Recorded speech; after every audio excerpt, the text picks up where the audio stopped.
नमस्कार। हम आपके सामने फिर से उपस्थित हैं।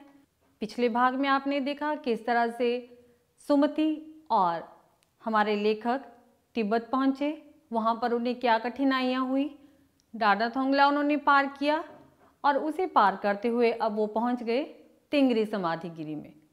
तिंगरी में लेखक के और सुमति के बहुत से यजमान थे। सुमति वहाँ पर उन लोगों को कपड़े से चीरी हुई बत्तियों के गंडे बांटते थे। कपड़े के छोटे छोटे पीस काटे गए और उनके ऊपर बौद्ध मंत्र लिखे होते थे।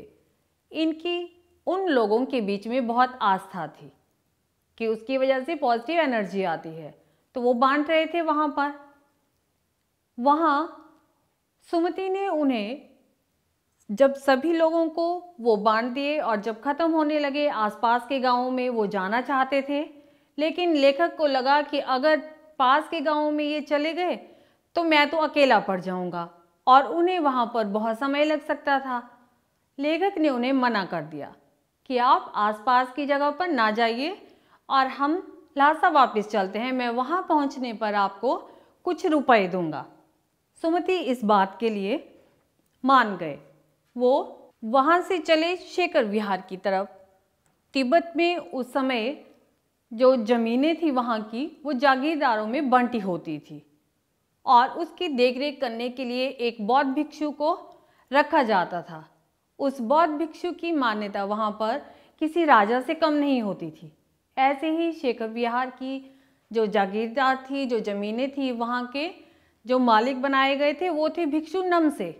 नमसे बहुत ही भद्र पुरुष थे। जब दोनों सुमति और लेखक नमसे के पास पहुँचे शेखर विहार में, तो नमसे ने उनके साथ बहुत ही अच्छा व्यवहार किया, भद्र व्यवहार किया, क्योंकि हालांकि वो उनके साथ ऐसा व्यवहार करने के लिए ज़रूरी नहीं था, क्योंकि वो तो भिखमंगे के वेश में थे, लेकिन फिर भी उन्होंने ऐसा किया।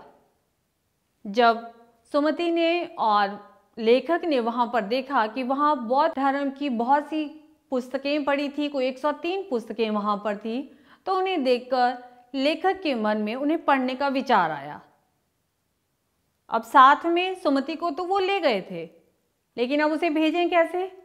उन्होंने सुमति से कहा कि आप आसपास के गाँव में जाइए और जो गंडे बचे हैं, जो ताबीज़ बचे हैं, उन्हें वहाँ बांट आइए, तब तक मैं ये पुस्तकें पढ़ लेता हूँ।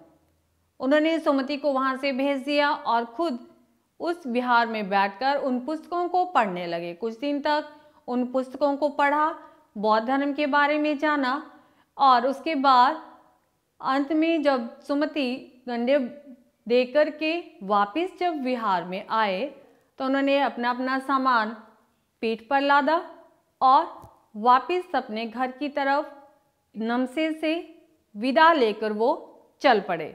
इसी के साथ हम भी आपसे विदा लेते हैं। इस पाठ के मुख्य बिंदुओं के साथ मिलेंगे हम अपनी अगली वीडियो में।